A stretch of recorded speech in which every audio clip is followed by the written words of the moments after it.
सबसे पहले आप एक बार ये सुनो ताकि आप डिमोटिवेटेड ना हो किसी भी बात से।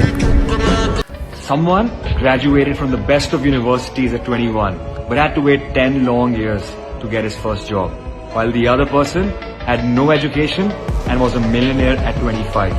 On the other side, someone got married at 25 but 5 years later sadly got divorced, while the other person got married at 40 and found true everlasting love. You're not late, you're not early, you're exactly where you're supposed to be at this point of time. Trust yourself. Hello जी, राम राम सभी को। कैसे हो आप सब? I hope कि आप बढ़िया होंगे। तो इस वीडियो में ना आप बात करते हैं जो स्टूडेंट्स बाहर जा रहे हैं, अभी क्या सिनेरियो चल रहा है उसके हिसाब से। वाह भाई वाह, I love you 2, I love you 3, I love you 4।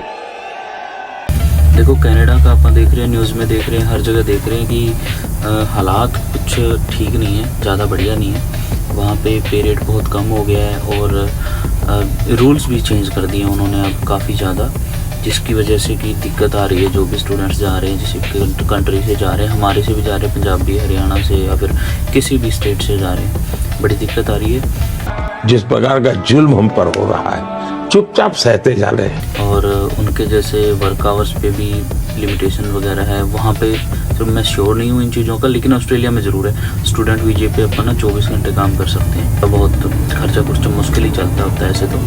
लेकिन कनाडा का देखो, दिख रहे हैं कि हालात अच्छे नहीं है। लेकिन मैं चलो ऑस्ट्रेलिया में हूँ, मैं ऑस्ट्रेलिया की बात करता हूँ इस वीडियो में कि यहाँ पे क्या हो रहा है। तो यहाँ पे ना अभी देखो कंडीशंस तो है 24 आवर्स की, लेकिन जो नए स्टूडेंट्स आ रहे हैं ना, नए स्टूडेंट्स आ रहे हैं ना, उनके लिए प्रॉब्लम मतलब ये धीरे धीरे प्रॉब्लम्स बढ़ा ही रहे हैं।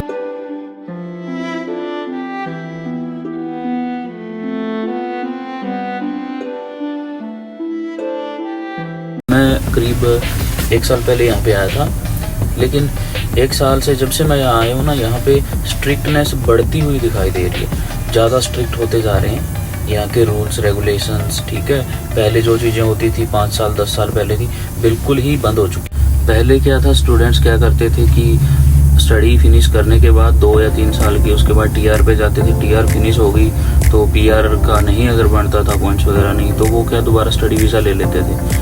और यहाँ पे स्टे करने का एक उनके पास ऑप्शन था कि हाँ आप रह सकते हो यहाँ पे, ये ऑप्शन होते थे। ठीक है, लेकिन आज क्या हो गया कि अगर आपकी स्टडी फिनिश हो गई है, किसी भी तरह की आपने स्टडी की है, ठीक है, कोर्स चेंज कर सकते हो आप, लेकिन उसका एक टाइम पीरियड होता है कि इतने टाइम आपको स्टडी करना ही पड़ेगा।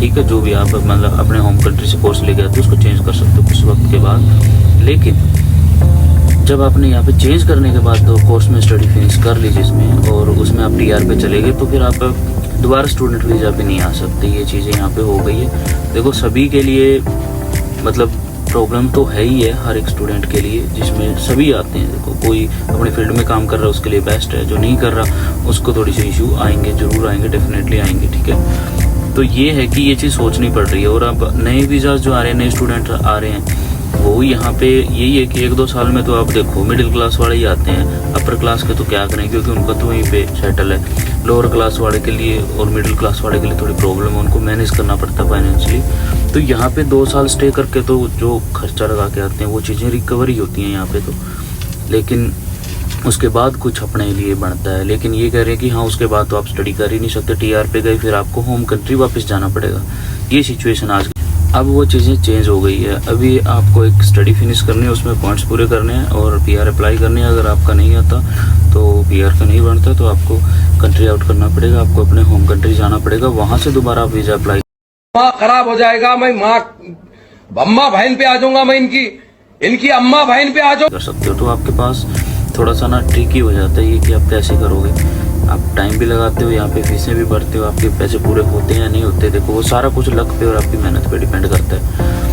ये आजकल बड़े सोचने की बात है अगर आप विदेश में जा रहे हो तो, कि आप आगे की सिचुएशंस क्या है। जब भी आते हो तो कोशिश करो कि आप जब कोर्स चेंज करते हो, देखो आते तो उस कोर्स में है जिसमें वीज़ा चांसेस आपको पता ही है, जो एजेंट हमारे बोलते हैं। लेकिन यहाँ पे चेंज करने के बाद जिस स्टडी में जाते हो ना, वो स्टडी लेना जिसमें आप रियली इंटरेस्टेड हो कि हाँ मैं उसी में काम करूँगा।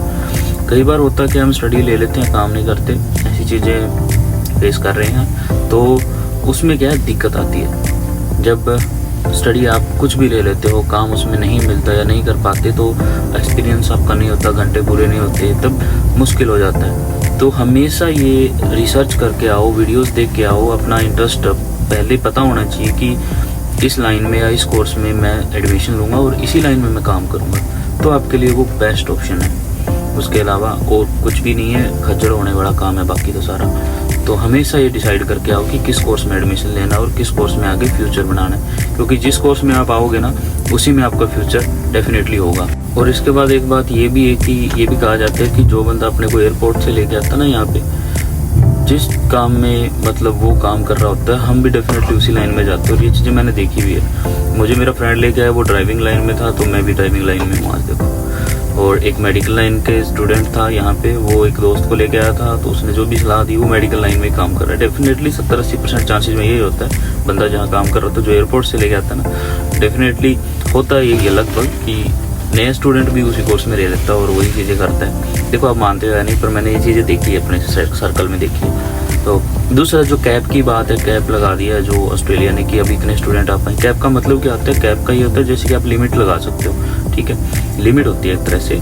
पहले जो है पिछले साल इंटरनेशनल स्टूडेंट्स जो आए थे वो थे लगभग 5 लाख वीज़ा इन्होंने दिए थे, ठीक है। तो ये वीज़ा जो है कल इंडिया के नहीं है या पाकिस्तान के नहीं है, ये सारे जितने भी इंटरनेशनल स्टूडेंट्स हैं ना टोटल है। यहाँ पे नेपाल से भी आते हैं, श्रीलंका से भी आते हैं, इंडिया से भी आते हैं, अलग अलग कंट्री से इंटरनेशनल स्टूडेंट्स आते हैं। वो 5 लाख वीज़ा दिए थे लगभग, अब वो 2,70,000 कर दिए, ठीक है। अभी ये स्टार्ट नहीं हुआ, ये होगा जनवरी 2025 में, ये लागू हो जाएंगे रूल, ठीक है। उससे ज़्यादा बच्चे या उससे ज़्यादा ये वीज़ाज नहीं देंगे, तो ये भी एक प्रॉब्लम है आगे। और जिसका गैप होता है वो उनकी तो फाइल कोई इंडिया में एक्सेप्ट ही नहीं करता, ठीक है, बड़ा मुश्किल हो गया उनके लिए। तो आप फ्रेश स्टूडेंट होता, चीज़ें बहुत है बताने को, रूल्स बड़े चेंज हो रहे हैं, ठीक है। आप यहाँ पे आ रहे हो, उनके लिए कंडीशंस बहुत हैं जिनके ऊपर आपको सोचना पड़ता है कि आपको आना चाहिए, नहीं आना चाहिए, कब आना चाहिए, किस उम्र में आना चाहिए। बहुत सारे क्राइटेरियाज होते हैं जिनके बेस पे हम डिसाइड कर सकते हैं कि हमें करना क्या है। अगर आप इंडिया में हो, कम उम्र है, तो सबसे मैं आपको ये कहता हूँ कि एक तो आपका अगर प्लान है बाहर जाने का, विदेश जाने का कहीं भी, तो आप इनकम टैक्स जरूर लॉन्च किया करो, उसमें शो किया करो कि हाँ जी इतना कुछ हम डाटा दे रहे हैं। ये एक पॉजिटिव चीज़ होती है जिससे गवर्नमेंट को ये होता है कि हाँ बंदा गवर्नमेंट के साथ, इंडिया की गवर्नमेंट के साथ क्रिस्टल क्लियर है, वो उसको रिपोर्ट दे रहा है अपना सारा, तो उनको एक बिलीव बनता है उस चीज़ से, ठीक है। और इसके अलावा क्या है कि अगर आपके सर्कल में या नॉन में या कोई भी किसी भी एजेंट से जरूर डिस्कस करो। अगर आप 9th में हो, 10th क्लास में भी हो, तो भी एजेंट से डिस्कस करो कि जी मेरा ऐसे ऐसे सपना है, मुझे अभी से क्या मेहनत करनी चाहिए, किस लाइन के लिए सोचना चाहिए, पढ़ना चाहिए, और मेरा एक पाथवे बताओ, एक रास्ता होता है कि इस रास्ते जाना है, तो उसमें मेहनत करने का फ़ायदा है। जिस रास्ते नहीं जाना उसमें फ़ायदा नहीं है मेहनत करने का, या फिर आप मेहनत करते रहो, आपको रास्ता नहीं पता, डायरेक्शन नहीं पता, तो उस मेहनत का भी कोई फ़ायदा नहीं है, ठीक है। तो मैं ये कहता हूँ कि एजेंट से ऑलरेडी कंसल्ट करके रखो कि किस लाइन में आपने जाना है, उस पाथवे पे चलो, डेफिनेटली वीज़ा भी आएगा, थोड़े मेहनत भी करो आपकी स्टडीज़ में और सब कुछ सेटल होगा। पर आपको बस 1, 2, 3, 4 साल एडवांस में प्री प्लान होना पड़ेगा। प्री प्लान बिल्कुल ज़रूरी है इंटरनेशनल स्टूडेंट्स के। So friends, these are the things which are going on here in Australia. और जब भी आपने आना है पूरा रिसर्च करके आओ, एक प्री प्लान करके आओ कि आपने करना क्या है, किस लाइन में जाना है, सारी चीज़ें प्लान होनी चाहिए। और प्लान 2 होने चाहिए आपके, ए और बी। एक नहीं चलता तो दूसरा सपोर्टिव प्लान आपका जरूर बना के आना, ये चीज़ें ज़रूरी है, क्योंकि आप बहुत सारा पैसा लगा के आ रहे हो, और पैसा मिडिल और लोअर क्लास के लिए ना इतना आसान नहीं होता।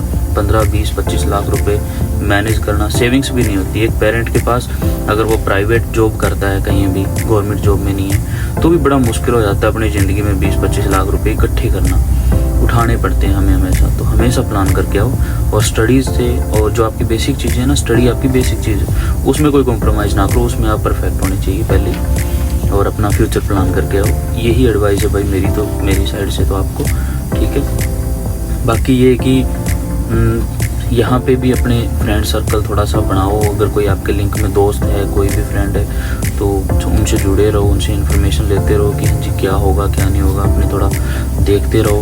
अपनी लाइन की जॉब जो है वहीं से देखना शुरू कर दो। इंडिया से ही अगर आपका वीज़ा आ गया तो ट्राई करो। कई सोशल मीडिया ऐप्स होते हैं, मैं वीडियो डाल दूँगा एक अलग से, जहाँ पे सोशल मीडिया क्या कह रहा हूँ, वो जॉब्स के ऐप्स होते हैं, वहाँ से आप कर सकते हो ज्वाइन, ठीक है जी, तो यही है, बाकी वीडियोस भी देखना, मैं कोशिश कर रहा हूँ कुछ इन्फॉर्मेशन आपको देने की।